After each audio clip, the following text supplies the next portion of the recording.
Capítulo 10. Matilde no vio a Elia sino hasta el viernes, cuando la convención hubo finalizado en un marco de tensión y exceso de seguridad, aunque de buen tono y predisposición para el cambio. En opinión de Al-Saud, el documento elaborado por las organizaciones y partidos políticos participantes, que presentarían al Consejo de las Naciones Unidas, al Knesset, el Parlamento israelí, y al Consejo Legislativo palestino, quedaría en la nada. Siloa, por el contrario, lucía exultante ya que la convención había ocupado las planas de los periódicos más importantes y los titulares de los noticieros, y su nombre y el de su partido político, Tzabar, se repetían de continuo en boca de los periodistas y en la gráfica. No se preocupó cuando empezó a correr el rumor de que el atentado había sido una puesta en escena de su partido para atraer a la prensa, es más, soltó una carcajada y citó a Oscar Wilde, que hablen mal de uno es espantoso. Pero hay algo peor, que no hablen. Absorbidos por las actividades y las responsabilidades del evento, no mencionaron la pelea con Gerard, de quien no habían vuelto a saber pese a que Al-Saud lo llamaba a diario y le grababa mensajes en la contestadora. No aceptaba que una amistad de tantos años acabase de un modo estúpido e infantil. Quizá la enfermedad había comenzado a estragar el sistema nervioso de Gerard. De otra manera, no explicaba el odio de su amigo ni su distorsionada visión de la realidad. La intención de que Matilde conociera a su escritor favorito, Sabir al-Musara, se desvaneció con el atentado. No bien hubo terminado su discurso de apertura del miércoles, Dingo y Axel viajaron con él en helicóptero a Le Bourget y lo embarcaron en el Gulfstream V de Al-Saud con destino al aeropuerto Atarot, en las proximidades de Jerusalén. El silencioso abandonó París con la vieja y pequeña maleta con la que había llegado y una docena de bolsas con regalos que las secretarias de Al-Saud se habían ocupado de comprar para su hija de 2 años, Amina.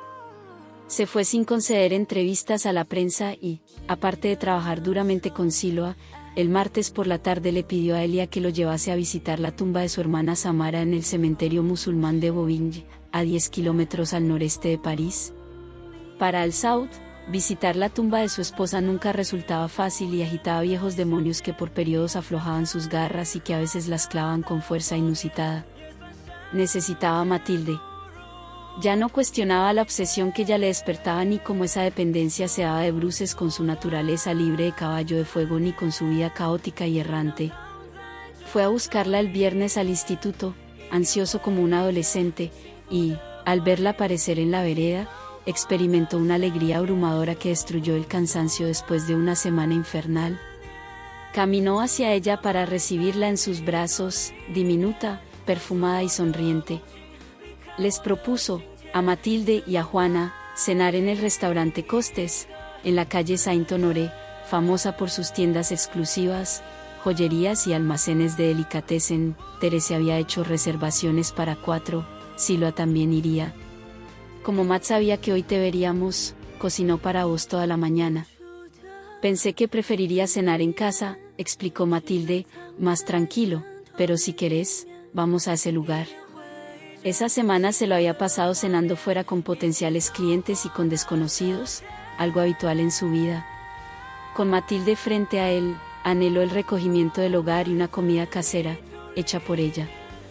Le pediré a Teresa que cancele la reservación y que le avise a Siloa que lo esperamos en la calle Touvier. Apenas llegaron al departamento, mientras se quitaban los abrigos y se lavaban las manos, sonó el timbre del portero eléctrico. Como Juana no entendía palabra, le pasó el auricular a Al-Saud. «¿Traen algo para vos?», dijo a Matilde con aire severo, y ella le devolvió una mueca de asombro.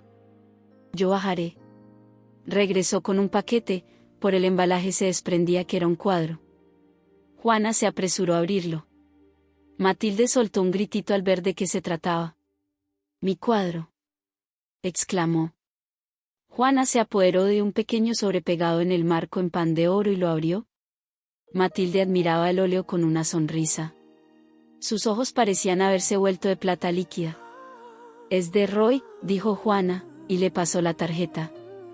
Matilde la leyó sin comentarios y con gesto inmutable, y la depositó sobre la mesa. Al-Saud aprovechó que ella permanecía de espaldas, absorta en el óleo, y la recogió. «Al igual que recuperé tu cuadro, te recuperaré a vos. Sos mía, Matilde. Te amo». Tu esposo. Unos celos negros le ensombrecieron la mirada y le endurecieron las líneas de la boca. ¿Cómo se atrevía ese hijo de puta a dirigirse hacia su mujer? Lo habría destrozado de tenerlo enfrente. Tomó nota mental del nombre y de la dirección impresa en el reverso de la tarjeta: Ezequiel Blaeter. Mannequin. 29, Avenue Charles Floquet, Troisième étage. Figuraba un número de celular. Matilde, aún con la vista fija en la pintura, una niña de perfil, observando un caracol posado en su mano, sintió la presencia de Al-Saud detrás de ella. Esta era yo cuando tenía 5 años. Vio la mano oscura y velluda de él pasar delante de ella para acariciar el contorno de la pequeña nariz. Lo pintó para mí mi tía Enriqueta. Adoro este cuadro. Y el pelotudo de Roy, intervino Juana, lo vendió cuando Matt se fue de su casa. Y ahora se viene a hacer el muy galante porque lo recupera.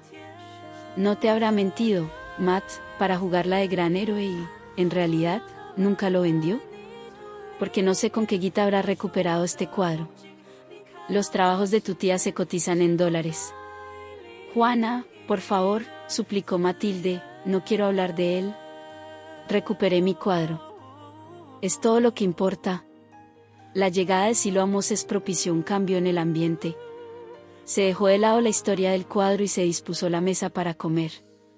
Entre Elia y Silo dieron cuenta de la lasaña con boloñesa y salsa blanca hasta vaciar la fuente.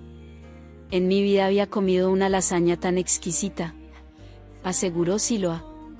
Espera a probar el postre, dijo Juana. Tiramisú. Al-Saud vio cómo las mejillas de Matilde se coloreaban. Extendió la mano a través de la mesa y le delineó el contorno ovalado de la cara con la punta de los dedos. La comida estuvo exquisita, mi amor. Gracias. El sonrojo de Matilde se acentuó, la había llamado, mi amor, en contadas ocasiones y siempre en la intimidad. Sonrió, esquivando la mirada de Al-Saud, y se puso de pie para recoger los platos. Acabado el postre y bebido el café, Siloa manifestó su deseo de ir a bailar. Juan apoyó la idea. Elia y Matilde intercambiaron una mirada. Nosotros nos quedamos, expresó Al-Saud.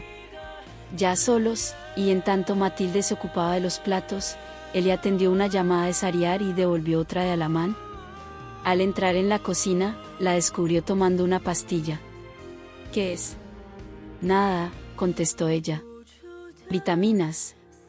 Me alegro de que tomes vitaminas. Por lo que comes, estarías desnutrida. Estoy muy bien, aseguró ella, y Al-Saud percibió cierto fastidio en su respuesta. La tomó por la cintura, la sentó sobre la mesada y la obligó a separar las rodillas para ubicarse entre sus piernas.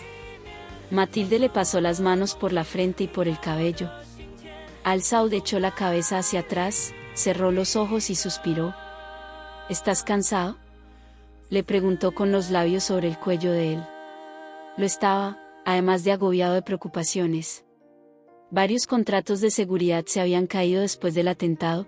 Las aseguradoras holandesas lo presionaban para que les entregara los resultados de la investigación acerca del desastre de Hilmer. Celine lo había llamado cada 5 minutos, y por último contaba la charla telefónica con Joseph Kabila. Esto lo inquietaba especialmente.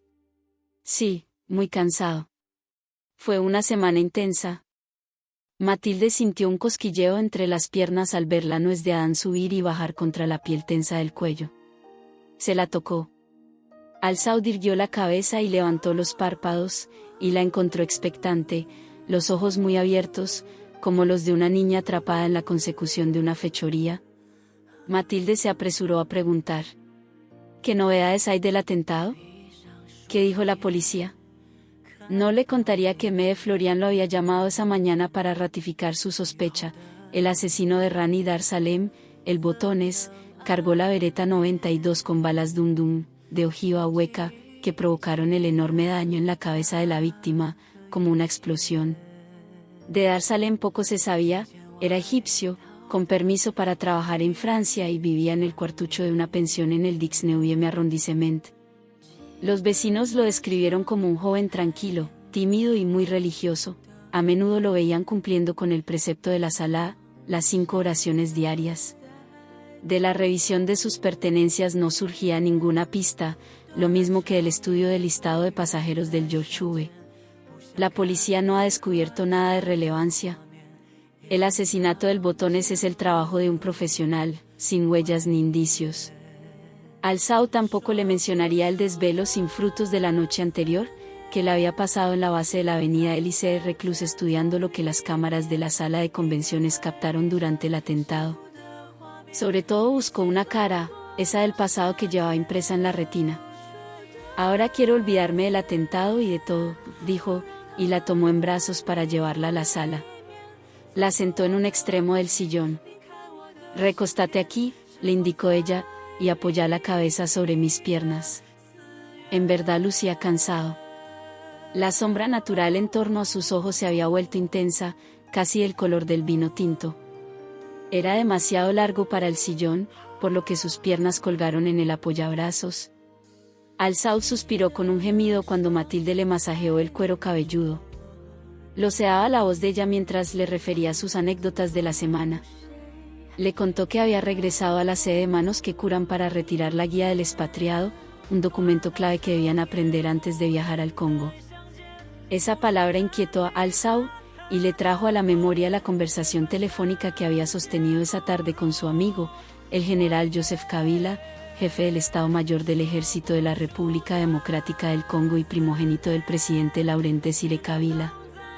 La amistad entre Al-Saud y Kabila había nacido 2 años atrás, cuando Joseph se instaló durante 6 meses en las barracas de la isla de Ferguson, en Papúa Nueva Guinea, para que el personal de la Mercure lo convirtiera en un militar de raza.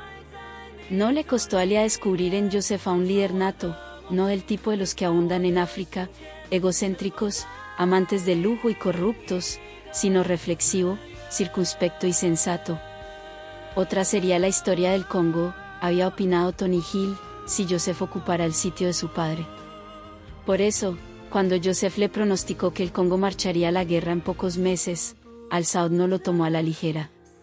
Su primer pensamiento fue para Matilde. Se incorporó, se sentó a su lado y la trajo hacia él para besarla. A Alia le gustaba apartarse de pronto, cuando ella aún permanecía en trance, con los labios entreabiertos, brillantes a causa de su saliva, y con los ojos cerrados, donde él apreciaba una red de vasos delgadísimos bajo la piel transparente. Matilde levantó los párpados lentamente, le sonrió y le pasó los dedos por la boca y, con el índice, le marcó la hendidura del mentón. Elia, ¿por qué cuando nos conocimos en el avión no me dijiste que eras amigo de Sabir al-Musara? ¿Y usar los talentos y la fama de mi amigo para conquistar a la mujer que me interesaba? No lo creo. Soy orgulloso, Matilde. Si voy a ganarme a una mujer, será por mis propios méritos, no por los de otro. Sin embargo, ahora sí me gustaría hablarte de un amigo. Hizo una pausa, se acomodó en el sillón. Matilde, ¿sabes quién es Joseph Kabila? Ella negó con la cabeza. Es el hijo del presidente del Congo y amigo mío. ¿De verdad? Sí. Además es el jefe del Estado Mayor del Ejército de su país. Él, como nadie, conoce la situación política del Congo.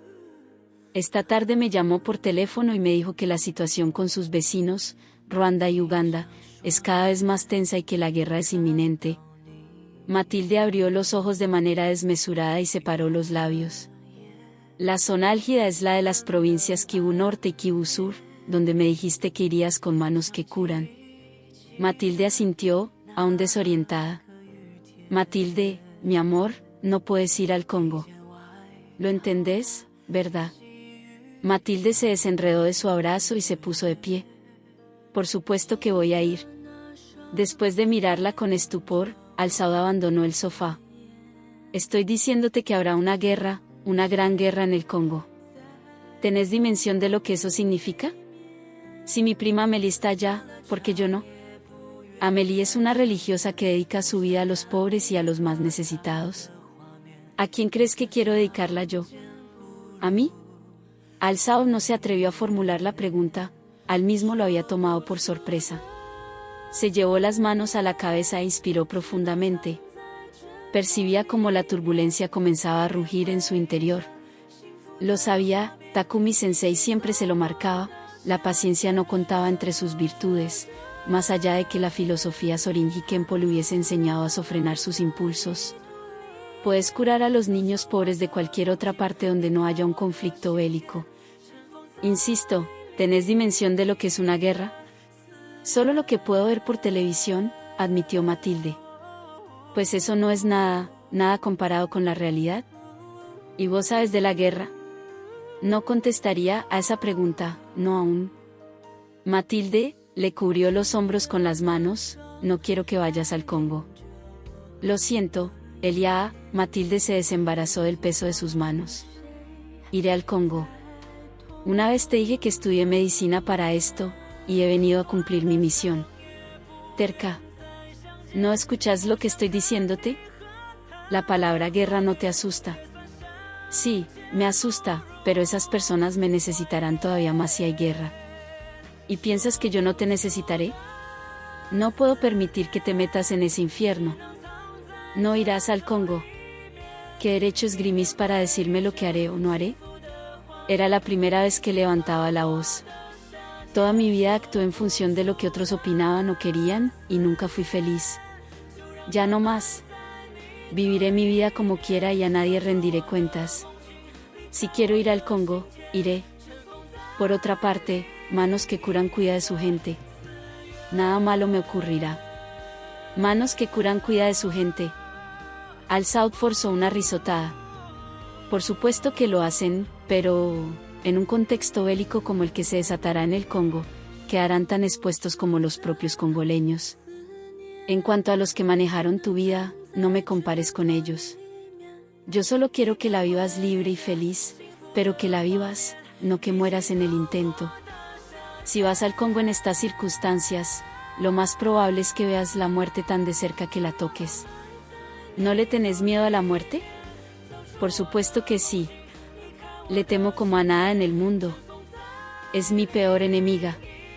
Al-Saud dio un paso atrás, estupefacto ante la reacción de Matilde, que se había transformado de una adolescente dulce y suave en una mujer agresiva. No obstante, él olfateaba el pánico que la dominaba. Matilde se sentó en el sillón y descansó la frente en el apoyabrazos. Su pequeña espalda subía y bajaba mientras el aire ingresaba deprisa en sus pulmones. Sin incorporarse, expresó: No vine a París para enredarme con un hombre que pretenda dirigir mi vida. Quiero que te vayas y que me dejes hacer lo que vine a hacer aquí. Por favor, añadió, con voz estrangulada. No conjuró el valor para levantar el rostro y verlo partir. Permaneció en esa posición hasta que el chasquido de la puerta al cerrarse le indicó que se había quedado sola. Elia Al-Saud bajó las escaleras como un rayo, impulsado por la ira, la impotencia y el orgullo hecho trizas. Lo frenó el aire gélido con un golpe en los pectorales, y el vórtice del ciclón que azotaba su alma se desvaneció. Lo reemplazó una angustia que se reflejó como un sabor amargo en la base de la garganta. El timbre del celular lo sobresaltó. Miró la pantalla. Céline, por supuesto. Decidió responderle. ¿Allô? C'est moi, mon amour. Céline. Ella no hablaba en castellano si podía evitarlo. ¿Estás en París? Llegué esta mañana y el lunes viajo a Abu Dhabi. Pero antes quiero verte, Elia. Hace tanto que no estamos juntos. Yo también quiero verte. Tenemos que hablar. Mañana tengo una fiesta. ¿Te gustaría acompañarme? Solo un momento. Después iremos a un sitio tranquilo. Necesito que hablemos. De acuerdo, dijo ella, exultante. Pasa por mí a las 8. Antes de abrir los ojos, Claude Massena percibió el sabor metálico de la sangre. Agitó la lengua, y el regusto se intensificó junto con una puntada en la nuca. Se dio cuenta de que estaba sentado y de que su cabeza colgaba hacia atrás. A medida que la erguía, despacio para evitar las náuseas, las imágenes danzaban en su mente y le reconstruían las horas pasadas. Ese viernes, alrededor de las 7 de la tarde, el sistema alertó que Hugo Jurgens estaba devolviendo el automóvil a Rentacar. Tecleó de manera frenética para averiguar en qué agencia. «¡Bravo!», exclamó, y atrajo la atención de sus asistentes. Hurkens no solo estaba devolviéndolo en París, sino que lo hacía en la agencia de la Rue des Pyrénées, a minutos de la avenida Élysée Reclus, si el tránsito no se tornaba pesado. Vuelvo enseguida, anunció a sus empleadas, y corrió hacia el ascensor que lo transportaría a la superficie. A la altura del número 15 de la calle des Pyrénées descubrió un cartel con el logo de Rent-A-Car que señalaba un estacionamiento subterráneo. Aparcó su automóvil en la calle y descendió a pie por la rampa. En la mala iluminación se destacaba, en un extremo del amplio recinto, la pequeña oficina de Rent-A-Car, ocupada por una empleada que hablaba por teléfono. Probablemente, razonó, Hurkens y otro empleado controlarían el kilometraje del automóvil y realizarían el chequeo final. Usó la linterna halógena de su llavero para apuntar a las patentes. Al oír pasos, levantó la vista. Una figura avanzaba hacia él. ¿Monsieur Hurkens? Atinó a preguntar antes de que un sonido le retumbara en la cabeza y todo se volviera negro. Al despertar, luego de un momento de dolor y de confusión, estudió el entorno. Le recordó a la base porque no había ventanas. Estaba dentro de un cubo, con las paredes cubiertas por láminas de aluminio sobre las que reverberaba una luz que le daba de lleno en la cara. Intentó protegerse con las manos y descubrió que las tenía maniatadas detrás del respaldo de la silla. En ese instante cayó en la cuenta de que estaba desnudo. Buenas noches, señor Masséna. ¿Qué hago aquí? ¿Quién es usted? ¿Dónde está mi ropa? Tranquilo, Masséna, dijo otra voz. Nosotros le haremos las preguntas. Un brazo ingresó en el área iluminada y le acercó un vaso a los labios. Masséna dudó en beber. Beba. Es solo agua. ¿Qué hacía en el aparcamiento de Rent-A-Car esta tarde? ¿Por qué debería responder a sus preguntas? Esto es extremadamente irregular. Les exijo que me dejen salir de aquí. Saldrá si coopera. ¿Qué hacía? Insistió el otro, con impaciencia. No nos obligue a utilizar métodos para hacerlo hablar. Le aseguro que no lo disfrutará, Masséna. A nada le temía tanto Claude como al padecimiento físico. Después de haber atestiguado la agonía de su madre a muy temprana edad, cualquier dolencia lo aterraba. Era hipocondríaco y vivía rodeado de medicamentos. Lo descompuso la idea de que esos sujetos le infligieran dolor a propósito. ¿Qué quieren de mí? ¿Por qué buscaba al señor Hurkens? Quería hablar con él. ¿De qué? De un asunto personal. La misma mano que le aproximó el vaso con agua le dio vuelta la cara de una bofetada. Desde su ubicación en la sala contigua a la cámara de Gesell, de una Quincha y Mila Sivin se contrajeron en un ademán de dolor al ver la sangre que brotó del labio de Masséna. El agente Kion había comenzado a realizar la tarea para la que había sido entrenado, aunque no necesitó emplear la fuerza de nuevo, el muchacho habló sin incentivos. Cuando Masséna acabó de explicar su relación con el tal Hurkens, permaneció jadeando, tratando de discernir las figuras tras la luz que lo encandilaba. Pasaron largos minutos antes de que volvieran a dirigirle la palabra. ¿Por qué está circuncidado, Masséna? Cue. Porque no tiene prepucio en su pene. Necesito ser más claro. Porque soy judío. Antes de que le cubrieran la cabeza con una bolsa negra para sacarlo de la embajada israelí, había acordado convertirse en sayán. Ninguna de las dos se encontraba en condiciones de que la despertaran a las 8:30 de la mañana. Matilde se había dormido llorando cerca de las 4, y Juana, después de tomarse varios daiquiris y de bailar sin freno, terminó en la cama de la suite de Siloa Moses en el Yorshue. La limusina del hotel había conducido hasta la calle Touviera a las 6:30 de la mañana. No rompas las bolas, Ezequiel. Es sábado y acabo de acostarme. Vamos, negra. La urgió con cosquillas en el cuello. Vine para llevarlas de compras. ¿De compras? Se quitó la sábana de la cara. ¿En serio? Esta noche es la fiesta que Jean-Paul organizó para ustedes. La tan pospuesta fiesta. Y quiero lucirme con mis mejores amigas. Planeo comprarles vestidos, zapatos, bijouterie. Y Jean-Paul les regala un día en el spa de Christian Dior para que las dejen como diosas. Ezequiel observó a Matilde, que bebía café en la sala. ¿Qué pasa, Matt? ¿Por qué tenés esa cara? cara de dormida, mintió. Las invitó a desayunar al famoso Café Les Deux Magots, en la Place Saint-Germain-des-Prés y, al cabo de una hora, estaban arriba del Porsche 911 Turbo, rumbo a lo seguro, según expresó Ezequiel, que había decidido, ya que no contaban con tiempo, a las 12:30 tenían turno en el spa, ir a la casa Chanel, en la Rue Cambon, donde les compró un vestido a cada una, zapatos, carteras y bijouterie, a excepción de la lencería, para la cual caminaron unas cuadras por la calle Saint-Honoré hasta la tienda de la diseñadora Chantal Thomas, donde Matilde se negó a seguir gastando dinero. Discúlpame, Matilde Martínez, dijo Juana, pero con el vestido Chanel no puedes usar tus conjuntos de algodón Amish. Sería una blasfemia, que te quede claro. Cuando me llevaron a las Galerías Lafayette, ese me compró 2 conjuntos muy lindos. ¿Puedo usar uno de esos? De ninguna manera, se opuso Ezequiel. Esos conjuntos son muy Matilde. Nadie los verá. Al final, le compraron uno en tul de plumetí negro además de portaligas y medias en el mismo color. Matilde se estudió en el espejo del cambiador y se sintió ajena y hermosa, y deseó que Lea estuviese en ese cubículo cálido y alfombrado y que la viera. Las dos pasaron el resto del día en el Dior Institute del Hotel Plaza Athénée. Metidas en el jacuzzi, charlaron hasta que la piel se les arrugó. Juana le relató su aventura con el millonario israelí, que resultó mejor amante de lo esperado. Tiene la verga más linda con la que me ha tocado coger, admitió. Y está terminado a mano, dijo, en alusión a la falta de prepucio en el pene de su amante.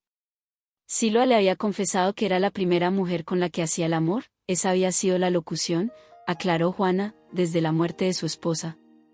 La joven simulaba su entusiasmo tras una máscara de ironías y bromas, mientras le echaba vistazos frecuentes al celular. Por fin sonó. Es el papurri. Matilde sacudió la cabeza y la mano. ¿No vas a atenderlo? Anoche peleamos, susurró, y le detalló los pormenores.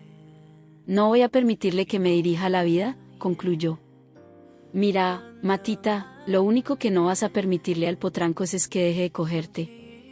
El chofer de Jean-Paul Tregard pasó a buscarlas por el Plaza Athénée alrededor de las 8:30 y las condujo al departamento de la avenida Charles Floquet. Oh, my gosh, exclamó Jean-Paul en el vestíbulo. Ezequiel, nunca mencionaste que tus amigas del alma fueran modelos. Bienvenidas. Se inclinó para besarles las manos. Hacía tiempo que quería conocerlas. Están bellísimas. Arrebatadoras. Pasen, por favor, pasen. Esta es su casa. Gracias por el maravilloso día de spa, Jean-Paul, dijo Matilde. Querida, ha sido un placer. Aguzó la vista, en la actitud de estudiarla. Matilde, con ese pelo y ese rostro, L'Oréal pagaría una fortuna por tenerte. Pocas veces he visto un cabello de esta calidad, farfulló más para sí, en tanto lo examinaba entre sus dedos. Nada de negocios esta noche, advirtió Ezequiel, y rescató a sus amigas. Por el murmullo que las alcanzaba resultaba obvio que la fiesta había comenzado. Ezequiel abrió una puerta de 2 hojas, y un salón de grandes dimensiones se extendió frente a ellas. El brillo de las luces potenciaba el de los vestidos, el del cristal de Murano de las 3 arañas, el de las copas, el de las boiseries doradas a la hoja, el del piso de madera, como una explosión que encegueció a Matilde, lo mismo que la cantidad de gente, el olor del cigarrillo mezclado con los perfumes y el movimiento. Algunos bailaban, otros reían, otros comían, todos bebían. Matilde se arrepintió de haber ido. Para agravar la situación, Jean-Paul mandó bajar la música y, a viva voz y en inglés, las presentó como las homenajeadas, las grandes amigas de la infancia de Ezequiel a quienes deseaba conocer desde hacía tiempo, ambas médicas, por lo que, bromeó, podían cometer desmanes con la bebida y la comida porque ellas los socorrerían. El grupo rió, y se disolvió la incomodidad inicial. Matilde, aferrada al brazo de Ezequiel, miraba sin ver. Juana le apretó la mano y le habló por la comisura izquierda. Matt, amiga de mi corazón, quiero que te quedes muy tranquila y que no te muevas ni te des vuelta cuando te diga lo que voy a decirte. Está el papurri con tu hermana Celia. No mires, carajo. Él ya nos vio, por supuesto, ¿qué esperabas con semejante introito de Jean-Paul? Vos tranquila, mi vida, tranquila. Caminemos con ese. ¿Cómo que está con Celia? No sé, ahí están los dos, junto a la mesa de la comida. Están charlando. Ella, por supuesto, le sonríe con esa cara de zorra que tiene y lo toquetea todo lo que puede. Yo me voy. Al girar, dio de bruces contra un hombre.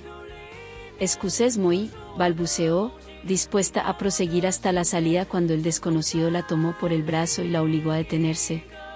Alzao no apartaba sus ojos de Matilde. Superado el estupor al verla entrar en el salón, se quedó contemplándola como si se tratase de una criatura de otro mundo. El efecto de su belleza lo aturdía y le causaba un desbarajuste físico como el que habría sufrido un adolescente sin experiencia y con ebullición de hormonas. Se le secó la boca, la lengua se le tornó pastosa y las pulsaciones se lanzaron a galopar en su cuello.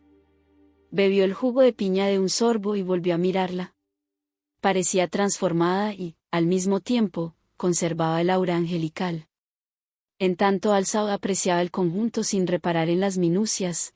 Las mujeres la estudiaban como en una mesa de disección preguntándose si el vestido de raso negro a la altura de las rodillas, sin mangas y con cuello bote era el de Chanel, el que habían visto en la vidriera de la Rue Cambon, muy elegante al tiempo que sensual porque le delineaba la diminuta cintura y le destacaba los senos. Les pareció un detalle de buen gusto los antebrazos cubiertos por guantes de raso. Algunas objetaron las medias negras, habrían preferido unas en tonalidad champaña. Todas aprobaron los zapatos y el sobre de gamuza en el mismo color del vestido. Alzao sí reparó en 3 detalles: el pelo, la boca y los ojos. Sus bucles habían desaparecido, y la cabellera caía, lacia y larga, en torno a ella. Tan larga, él no recordaba haber visto un cabello de esa longitud. El rubio natural destellaba contra el negro del vestido y la colmaba de luz, pero si uno prestaba atención, caviló Elia, enseguida se daba cuenta de que esa luz nacía en sus ojos, hábilmente maquillados, porque los había resaltado sin endurecerlos ni despojarlos del candor que él amaba. Su boca, en cambio, pintada de rojo, hablaba de una mujer erótica. Que se hubiese embellecido de ese modo para otro que no fuera él desató lo peor de su esencia, la rabia, los celos, el impulso agresivo. Ella contaba con ese poder, obtener de él lo mejor, pero también lo peor. Resultaba obvio que Juana estaba advirtiéndola de su presencia. Y de la de Celine. El proceder de Matilde lo dejó en vilo. ¿Se iba? Un imbécil se interpuso en su camino a propósito. Llevaba rato devorándola con la mirada. Al ver que el hombre la tocaba, Alzao plantó a Celine y se dirigió, ciego, hacia ella. Se ubicó a sus espaldas y oyó cuando Ezequiel los presentaba en inglés. Matt, él es René Sampler, el amigo que me prestó el auto para ir a buscarlas al aeropuerto. Por fin el acertijo de Sampler se desvelaba, aunque para Alzao no significó una satisfacción. Antes de que Sampler la tocara de nuevo y la besara en las mejillas, intervino. Disculpen, dijo en francés. La señorita y yo tenemos que hablar. La tomó por el brazo, justo bajo la axila, y la arrastró hacia el vestíbulo. ¿Qué haces aquí? Jean-Paul organizó esta fiesta en honor de Juana y mío. ¿Vos qué haces aquí? Tu hermana me pidió que la acompañase. Ah, mi hermana. No sabía que eran amigos. Sí, desde hace muchos años, desde que llegó a París y Sofía nos pidió a mis hermanos y a mí que la integrásemos a nuestras amistades. Sí, claro.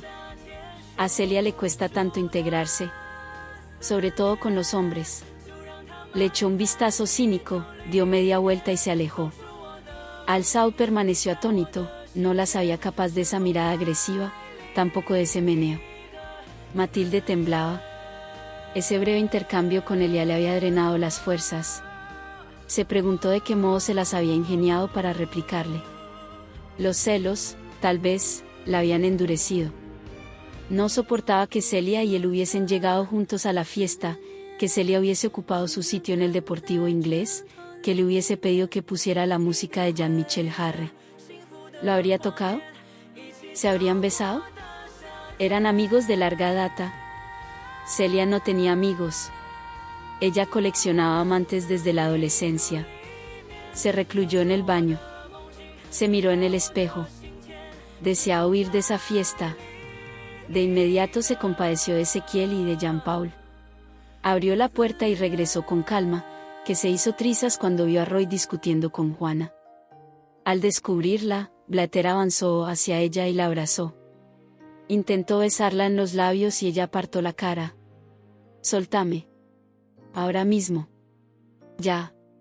«Y a vos», le recriminó a Ezequiel, «nunca te voy a perdonar esta traición». «No lo culpes a él», intervino Roy. «Yo le pedí que mantuviera mi estadía en secreto». «Ezequiel, ¿podrías pedirme un taxi, por favor? Me voy en este momento». «¿Irte?» «Sobre mi cadáver». «Esta es tu fiesta». Jean-Paul la organizó con mucho cariño. «¿Quiere impresionarte?» Ezequiel la envolvió en sus brazos y le habló al oído. «Sabe que, después de él, sos lo más importante para mí», y busca congraciarse. Pasado un silencio, le confesó, «Matt, te quiero como a nadie. No te vayas, por favor. Perdóname. Mi hermano me suplicó que no delatara su presencia en París. Quería darte una sorpresa esta noche. Es mi hermano, enténdeme, por favor. Y está desesperado por recuperarte». Matilde no articulaba palabra, un nudo le impedía hablar.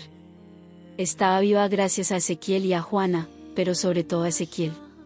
Se aferró a él hasta que cesaron los temblores de su cuerpo. «Está bien, me quedo, pero que Roy se mantenga lejos», dijo en voz alta. «Me mantendré lejos», aceptó con aire ofendido, «si primero accedes a hablar conmigo. Serán unos minutos, nada más, y es importante». Matilde le lanzó un vistazo furioso. «¿Solo unos minutos, por favor?» Asintió, y Ezequiel los acompañó a una salita. Blatter cerró la puerta y ahogó el bullicio de la fiesta. «¿Recibiste el cuadro?» «Sí». «¿Leíste mi nota?» Matilde no contestó. «Mi amor, por favor». «Roy, dijiste que era importante». «¿Nuestro matrimonio no es importante?» Matilde se dirigió hacia la puerta. «Está bien. No hablaré de nuestro matrimonio». «Dame tu medalla milagrosa», le ordenó, al tiempo que extraía una pequeña llave del bolsillo del pantalón. «¿Qué?» «Dame tu medalla milagrosa, Matilde. Te la devolveré en unos segundos». Matilde la ocultaba bajo el cuello del vestido. Debió quitarse los guantes para abrir el cerrojo de la cadena. Se la entregó. Blatter añadió la llave. Intentó ponérsela, pero Matilde se la quitó de la mano y la guardó en su sobregamuza negra. «Ahora quiero que me escuches muy atentamente». La mudanza de él, que de súbito adoptó un aire de madurez y gravedad, la sorprendió. «Esta llave pertenece a un locker de la estación Gare du Nord». «¿Fuiste alguna vez a Gare du Nord?» Matilde negó con la cabeza. «No importa. Ezequiel sabe dónde queda. En la llave está el número del locker. En ese locker encontrarás una carta que escribí para vos que solo vas a abrir si a mí llegase a pasarme algo». «Roy, por amor de Dios. Estás asustándome». «Nada me pasará. Busco ser precavido. En esa carta hay instrucciones. Seguílas al pie de la letra. ¿Está claro?» «Roy, ¿en qué problema estás metido?» Blatter avanzó hacia ella y se detuvo un paso. La admiró con una sonrisa. ¿Estaba tan hermosa? No quería atemorizarla y confesarle que no había sido su inteligencia prodigiosa sino la casualidad la que lo había salvado de caer una segunda vez en la trampa del profesor Orville Wright. Una tarde, en tanto despejaba su mente por la ribera del Sena, por Bois de Bethune, en la Ile Saint-Louis, lo vio salir de una mansión y subirse a un automóvil. Su chofer le abrió la puerta trasera, y, a pesar de que anochecía, tuvo oportunidad de estudiarle la cara. Se trataba de un tipo peculiar, con aspecto germano, de pelo rubio cortado a ras y de mandíbulas prominentes. La presencia de Wright en París disparó sus alarmas. Por tal motivo, cuando concretó una cita con el profesor Hurkens, eligió el restaurante El Espadón del Ritz Hotel al que Ezequiel y Jean-Paul lo habían llevado a cenar noches atrás. La decoración clásica y recargada del lugar le ofreció la posibilidad de ocultarse y espiar. Y ahí estaba el chofer del profesor Orville Wright, que aseguraba ser el Dr. Hurkens, un físico nuclear interesado en su revolucionaria centrifugadora de uranio. Blatter arrojó unos francos sobre la mesa y se deslizó fuera del hotel. El alivio que experimentó por haber descubierto la emboscada a tiempo no resultó suficiente para neutralizar la desilusión por otra oportunidad perdida. Volvía a cero. Ahora dependía de los contactos de Aldo. Desde la tarde en que confirmó sus sospechas y en que sus sueños volvieron a desvanecerse, Blatter vivía alterado, con la impresión de que lo seguían y lo acechaban. Esa perturbación lo impulsó a trazar un plan. Ocultó el invento. Después escribió la carta para Matilde y eligió a una de las domésticas de Jean-Paul, la más avispada, para que la depositara en una casilla en Gare du Nord. En caso de que él muriese, deseaba que Matilde disfrutara de los réditos de su genialidad. «Está todo bien, mi amor». Se permitió pasarle el dorso del índice por la mejilla para deleitarse con la suavidad de su piel. «Nada malo me sucederá. Y algún día seremos felices. Te lo prometo». La agonía de Al-Saud adquiría dimensiones colosales y no se molestaba en calmarse. Solo quería abandonar esa casa con Matilde.